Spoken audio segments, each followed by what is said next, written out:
ఓం శాంతి. ఈరోజు Murali date 11 July 2026. బాబా చెప్తున్నారు, మధురమైన పిల్లలు, మీ గురించి మీరు చింతన చేయాలి, ఇతరుల చింతన కాదు.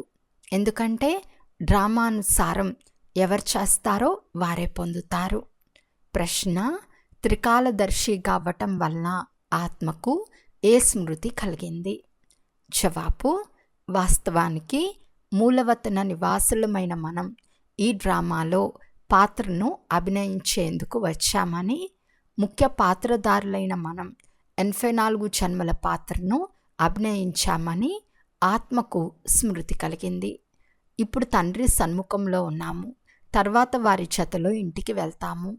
పావనంగా అయ్యి ఇంటికి వెళ్ళాలి, మళ్ళీ సుఖధామానికి రావాలి. ఈ పూర్తి ఆటంతా భారతదేశం పైననే తయారైంది.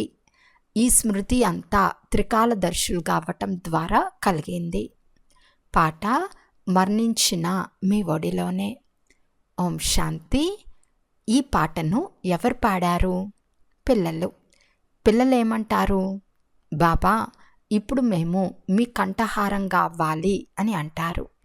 ఈ శరీరాన్ని ఇక్కడే వదిలేయాలి. శాంతిధామం లేక నిర్వాణధామంలో తండ్రి వారి చేతిలో పిల్లలైన మనం మాత్రమే ఉంటామని మీకు తెలుసు. ఇప్పుడు తండ్రి క్షణక్షణం స్వయాన్ని ఆత్మగా నిశ్చయం చేసుకోమని చెప్తారు. ఆత్మలమైన మనం తండ్రి చేతలో నిర్వాణధామంలో ఉండేవారమని, తర్వాత ఈ శరీరాన్ని ధారణ చేసి 84 జన్మల చక్రంలో తిరిగామని, మనం పరంధామ నివాసులమని మీకు తెలుసు. ఇప్పుడు తండ్రి మళ్ళీ వచ్చారు, మీరు ఇక్కడ కూర్చుని ఉన్నారు. బాబా మీ ముందు కూర్చుని ఉండుట మీరు చూస్తున్నారు. ఇక్కడ ఉన్నవి లౌకిక శారీరక సంబంధాలు. వాస్తవానికి మనమంతా ఆత్మలం. లౌకిక సంబంధంలో సుఖ దుఃఖాల జీవితాన్ని గడిపాము. ఇప్పుడు ఆత్మలైన మీరు త్రికాలదర్శులుగా అయ్యారు. తండ్రి కూడా 3 లోకాలు 3 కాలాలు తెలిసినవారు. మీరు కూడా నెంబర్ వార్ పురుషార్థానుసారం తెలుసుకున్నారు. చదువు గుర్తుండాలి కదా. ఇప్పుడు స్మృతి కలిగింది. నేను కూడా మూలవతన నివాసినేనని తండ్రి తలపించారు. ఇప్పుడు మనం త్రికాలదర్శులుగా అయ్యాము. మనం ఈ డ్రామాలో ముఖ్య పాత్రధారులమని మీకు తెలుసు. ఇప్పుడు మీ బుద్ధిలో పూర్తి డ్రామా జ్ఞానమంతా ఉంది. అర్ధకల్పం సుఖధామంలో ఉంటామని, అక్కడ రావణుడు ఉండడని స్మృతి కలిగింది. ఆత్మలమైన మనం పూర్తి 84 జన్మల చక్రంలో తిరుగుతాము. ఇప్పుడు తండ్రి సన్ముఖంలో కూర్చుని ఉన్నాము. బాబా, మేము మీ శ్రీమతంను అనుసరిస్తూ మీ చేతలో వస్తాము. సాధ్యమైనంత ఎక్కువగా మీ స్మృతి చేస్తాము అని అంటారు. త్రికాలదర్శులుగా అయ్యారు కనుక పిల్లలైన మీకు పూర్తి రోజంతా ఇదే స్మృతి ఉండాలి. సర్వోన్నతమైన వారు భగవంతుడు. వారితో పాటు పిల్లలైన మీరు కూడా అతి ఉన్నతంగా ఉండేవారు. ఇప్పుడు మీకు ఇంటి స్మృతి కలిగింది. మనము పవిత్రమై మన ఇల్లైన పరంధామానికి వెళ్తాము. తండ్రి అయిన శివుని పూజతో పాటు శాలిగ్రామాలకు కూడా పూజ జరుగుతుంది. తండ్రి వచ్చి ఆత్మలను పావనంగా చేస్తారు. ఆత్మలను పవిత్రంగా చేసేవారు ఒక తండ్రి మాత్రమే, వేరెవ్వరూ చేయలేరు. ఇప్పుడు మీరు పూర్తి డ్రామా ఆటను తెలుసుకున్నారు. భారతదేశం పైననే ఆట తయారై ఉందని మీకు తెలుసు. పిల్లలైన మీకు తండ్రి సన్ముఖంలో కూర్చుని అర్థం చేయిస్తున్నారు. తండ్రి జ్ఞానసాగరుడని ప్రతి జీవాత్మకు తెలుసు. భక్తి మార్గంలో వారిని పిలుస్తూ వచ్చారు. బాబా, మీరు వచ్చినట్లయితే మేము తప్పకుండా మీ మతంను అనుసరిస్తామని ప్రతిజ్ఞ చేస్తూ వచ్చారు. ఇది ఏ లౌకిక సంబంధము కాదు. ఆత్మాభిమానులై మేము ఒక అనంతమైన తండ్రి శ్రీమతానుసారం నడుచుకోవాలనే గమనం ఉండాలి. వారు చాలా సులభం చేసి అర్థం చేయిస్తారు. ఇప్పుడు మీ జ్ఞానం 3వ నేత్రం తెరుచుకుంది. ఈ జ్ఞానం మీకు ఇక్కడే ఉంది. మూలవతనంలో తండ్రి మరియు పిల్లలు ఉంటారు. అక్కడ ఈ జ్ఞానం ఎవరికీ తెలియదు. ఇప్పుడు తండ్రి పిల్లలైన మీకు తమ గురించి సంపూర్ణంగా అర్థం చేయించారు. వారే జ్ఞానసాగర్లు. బాబా ఆత్మలైన మమ్మల్ని చదివిస్తారని ఏ సత్సంగంలోనూ చెప్పరని మీకు తెలుసు. ఆత్మాభిమానులు కావండని క్షణక్షణం మీకు చెప్పవలసి వస్తుంది. ఆత్మ ఈ డ్రామాలో పాత్రధారిగా అయి పాత్రను అభినయిస్తుంది. ఆత్మలైన మనం ఈ శరీరం అనే వస్త్రాన్ని తీసుకున్నాము. ఆ పాత్రధారులు దుస్తులు మార్చుకుంటారు. ఆత్మలైన మీరు నిరాకార ప్రపంచం నుండి ఇక్కడికి వచ్చి ఈ శరీరం అనే వస్త్రాన్ని ధరిస్తారు. ఆ నాటకంలో వారు కేవలం తమ దుస్తులను మార్చుకుంటారు. ఆత్మలైన మనకు బాబా వచ్చి మళ్ళీ రాజయోగాన్ని నేర్పిస్తారు. బాబా వచ్చి ఉన్నారు కనుక తప్పకుండా తండ్రికి సహయోగులుగా అవుతామని, పవిత్రంగా అయి పూర్తి భారతదేశాన్ని పవిత్రంగా చేస్తామని పిల్లలు భావిస్తారు. శ్రీమతానుసారం నడుచుకోవాలి. బాబాను స్మృతి చేయాలని శ్రీమతం చెప్తుంది. ఎవరు చేస్తారో వారే పొందుతారు. అందరూ వచ్చి పురుషార్థం చేయరు. ఎవరు క్రిందట కల్పంలో పురుషార్థం చేశారో వారే చేస్తారు. ఇప్పుడు వాపస్ ఇంటికి వెళ్ళాలి కనుక పురుషార్థం చేసి తప్పకుండా పవిత్రంగా అవ్వాలి. మనం పైన మూలవతనంలో నివసించేవారం. మొట్టమొదట మనం స్వర్గంలోకి వచ్చాము. తర్వాత మళ్ళీ మెట్లు క్రిందకి దిగుతూ వచ్చాము. బాబా భారతీయులకి అర్థం చేయిస్తారు. భారతదేశంలోనే వస్తారు.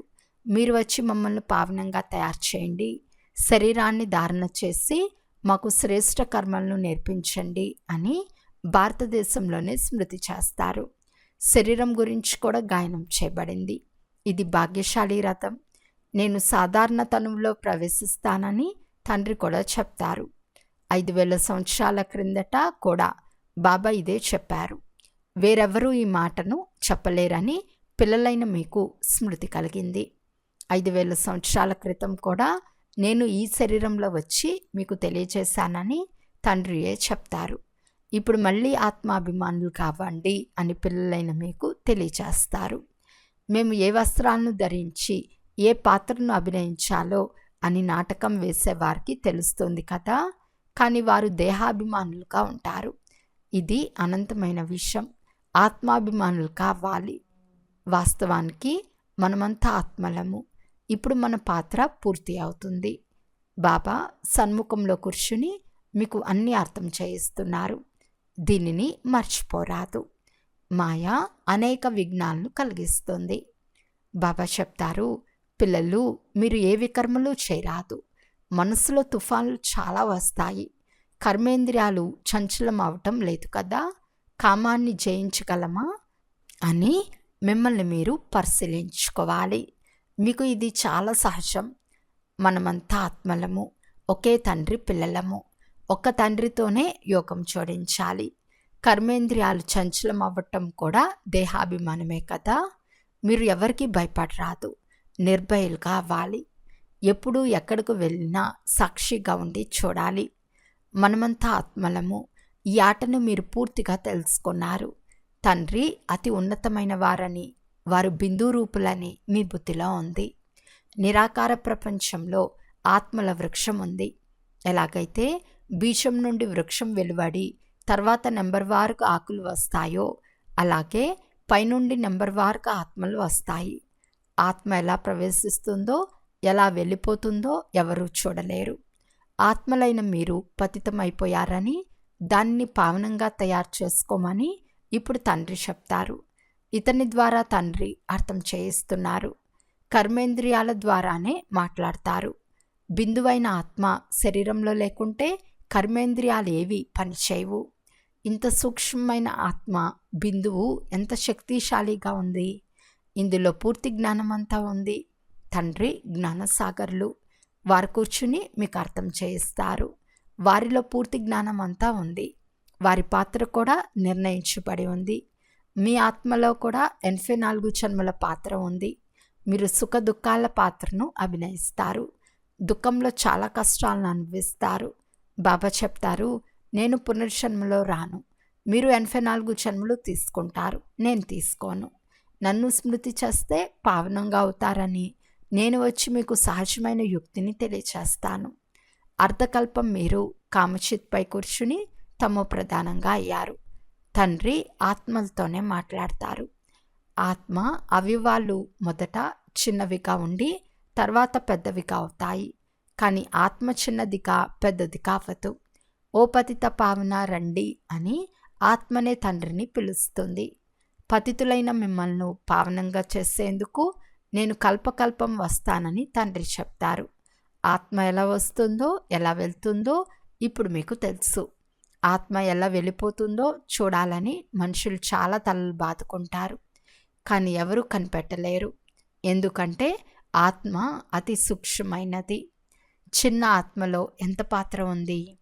బీజంలో పూర్తి జ్ఞానం ఉంటుంది, కానీ ఆ బీజం జడమైనది. మర్రి వృక్ష బీజం కూడా చాలా చిన్నది, కానీ దాని నుండి చాలా పెద్ద పొడవైన వృక్షం వెలువడుతుంది. కలకత్తాలోని మర్రి వృక్షాన్ని చాలామంది చూసి ఉంటారు. అది చాలా పెద్ద వృక్షం. ఇప్పుడు దాని పునాది అంతా కూలిపోయింది, వృక్షం మాత్రం నిలిచి ఉంది. ఇది కూడా అలాగే. ఇప్పుడు పునాది అయిన దేవీ దేవతా ధర్మం లేనేలేదు. వృక్షం కూడా ఇప్పుడు శిథిలావస్థలో ఉంది. ఇది కూడా మీకు తెలుసు. అందుకే మేము ఇంత సమయంలో ప్రపంచాన్ని పావనంగా చేసి చూపిస్తామని మీరు ప్రభుత్వానికి కూడా చెప్తారు. మనుషులు మీ ఈ మాటలను అర్థం చేసుకోలేరు. ఈ భారతదేశాన్ని శ్రేష్టాచారిగా తప్పకుండా చేస్తాము. అప్పుడే భ్రష్టాచార ప్రపంచం వినాశనం అవుతుందని మీకు నిశ్చయం ఉంది. శాంతి కావాలని వారు కోరుకుంటారు. ఆత్మ పాత్రను అభినయిస్తూ అలసిపోయింది.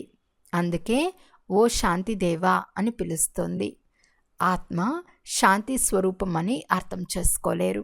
కానీ ఇక్కడ ఆత్మ కర్మేంద్రియాల ద్వారా కర్మ తప్పకుండా చేయాలి. శాంతినివ్వండి అని అంటారు. శాంతిధామం వేరు, సుఖధామం వేరని ఎవరికీ తెలియదు. సుఖధామంలో చాలా కొద్ది మంది మనుషులే ఉంటారు. అక్కడ శాంతిని ఎవరు కోరుకోరు. కర్మ అక్కడ కూడా చేస్తారు, కానీ అక్కడ అశాంతి ఉండదు. జీవన్ముక్తి ధామం లేక శాంతి ధామం రెండు వేర్వేరు. సత్యుగంలో జీవాత్మలకు సుఖం కూడా ఉంది, శాంతి కూడా ఉంది. సదా ఆరోగ్యవంతులుగా ఐశ్వర్యవంతులుగా ఉంటారు. స్వర్గం అని దేన్నంటారో ఇప్పుడు మీకు తెలుసు. స్వర్గం అంటే ఏమిటో ఈ ప్రపంచంలో ఎవరికీ తెలియదు. లక్ష్మీనారాయణులు పిల్లలు కదా. ఈ పిల్లలకు కూడా ఎవరు సుఖాన్ని ఇచ్చారు? సుఖమిచ్చేవారు ఎవరో ఉన్నారు కదా. మళ్ళీ వీరి రాజ్యం రానున్నదా? స్వర్గం మళ్ళీ తప్పకుండా పునరావృతం అవుతుంది. స్వర్గంలో ఉన్నప్పుడు అక్కడ నరకం మరలా రిపీట్ అవుతుందని చెప్పరు.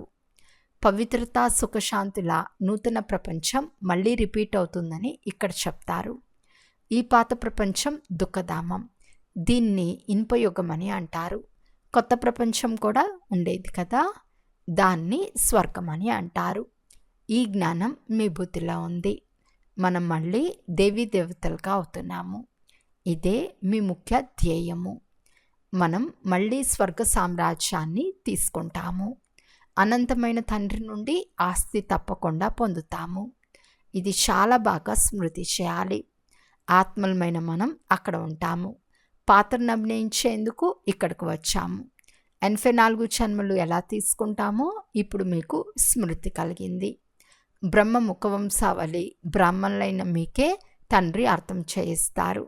బ్రాహ్మణులుగా అవ్వకుండా, ప్రజాపిత బ్రహ్మ సంతానంగా అవ్వకుండా శివబాబా నుండి ఆస్తిని ఎలా తీసుకుంటారు?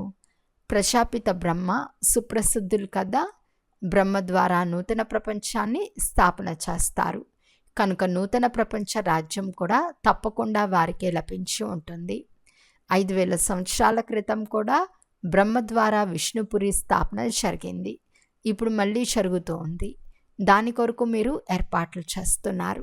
డ్రామా గొప్పదా లేక పురుషార్థం గొప్పదా అని కొందరు పిల్లలు ప్రశ్నిస్తారు. పురుషార్థం తప్పకుండా చేయాలని అర్థం చేయించబడుతుంది. పురుషార్థం చేయకుండా ప్రాలబ్ధం ఎలా లభిస్తుంది? పూర్తి పురుషార్థం చేయాలి. ఎవరైనా బాగా పురుషార్థం చేసినట్లయితే డ్రామా అనుసారం వీరి పురుషార్థం బాగా నడుస్తున్నది, శ్రేష్టమైన పదవిని కూడా పొందుతారు అని చెప్తారు. వారి పురుషార్థం చాలా తీవ్రంగా నడుస్తుందని వివరించబడుతుంది. తర్వాత నడుస్తూ కొందరి పదవి తగ్గిపోవటం కూడా జరుగుతుంది. బ్రాహ్మణీలకు కూడా తెలుసు. బ్రాహ్మణీల వద్దకు వచ్చే వారికి కూడా తెలుసు. ఫలానా వారు చాలా బాగా నడిచేవారు, ఈ రోజుల్లో రావటం లేదు, మా బుద్ధిలో ఎందుకు కూర్చోవటం లేదో తెలియదు. బాబాను మేము స్మృతి చేయలేకున్నామని చెప్తారు. మేము నడవలేము, గమ్యం చాలా గొప్పదని రాస్తూ ఉంటారు. నిర్వికారులు కావటమే ముఖ్యమైన విషయం. వికారాలను వదలటం చాలా కష్టం. డ్రామానుసారం క్రిందటి కల్పం వలె వీరి స్థితి నడుస్తూ వస్తూ ఉందని మీకు తెలుసు. అచ్చా, మధురాతి మధురమైన అపురూపమైన పిల్లలకు మాతాపిత బాప్దాదాల ప్రియ స్మృతులు మరియు గుడ్ మార్నింగ్. ఆత్మిక పిల్లలకు ఆత్మిక తండ్రి నమస్తే. ఆత్మిక తండ్రికి ఆత్మిక పిల్లల యొక్క ప్రియ స్మృతులు మరియు నమస్తే నమస్తే నమస్తే. ధారణ కొరకు ముఖ్య సారము. ఫస్ట్ పాయింట్, ఈ అనంతమైన ఆటను సాక్షిగా ఉండి చూడాలి. ఎవరికి భయపడరాదు. నిర్భయులుగా అయ్యేందుకు నేను ఆత్మను అను పాఠాన్ని పక్కా చేసుకోవాలి. సెకండ్ పాయింట్, ఏ కర్మేంద్రియాలైనా చంచలమవుతున్నాయా, కామ వికారంపై విషయం పొందుకున్నానా, ఆత్మాభిమానిగా ఎంతవరకు అయ్యాను అని స్వయం చెక్ చేసుకుని స్వయమే పరీక్షించుకోవాలి. ఈరోజు వరదానము. ఒక్క తండ్రి స్మృతి ద్వారా సత్యమైన సౌభాగ్యాన్ని అనుభవం చేసే భాగ్యశాలి ఆత్మాభవ. ఎవరైతే ఏ ఆత్మ యొక్క మాటలు వింటున్నా వినరో, ఏ ఇతర ఆత్మ యొక్క స్మృతిని సంకల్పం లేక స్వప్నంలో కూడా తీసుకురారో, అనగా ఏ దేహదారి యొక్క లొంగుబాటులోకి రారో, ఒక్క తండ్రి తప్ప ఇతరులెవ్వరూ లేరు అనే స్మృతిలో ఉంటారో, వారికి అవినాశి సౌభాగ్య తిలకం అంటుకుంటుంది. ఇటువంటి సత్యమైన సౌభాగ్యం గలవారే భాగ్యవంతులు. స్లోగన్: శ్రేష్ఠ స్థితిని తయారు చేసుకోవాలి అంటే అంతర్ముఖులుగా అయిన తర్వాత బాహ్యముఖతుల్లోకి రండి. అవ్యక్త సూచన: జ్వాలా స్వరూప స్థితిలో ఉండి శక్తిశాలి స్మృతిని అనుభవం చేయండి. అగ్నిలో ఏదైనా వస్తువు వేస్తే దాని పేరు, రూపము, గుణము అన్నీ మారిపోతాయో, అలా తండ్రి స్మృతి యొక్క లగ్నం అనే అగ్నిలో పడినట్లయితే పరివర్తన అయిపోతారు. మనుషుల నుండి బ్రాహ్మణులుగా అయిపోతారు. తర్వాత బ్రాహ్మణుల నుండి ఫరిస్తాగా, తర్వాత దేవతగా అయిపోతారు. లగ్నం అనే అగ్ని ద్వారా ఎటువంటి పరివర్తన జరుగుతుంది అంటే నా సొంతం అనేది ఏది ఉండదు. అందువలన స్మృతినే జ్వాలారూపమని అంటారు. అచ్చా, ఓం శాంతి.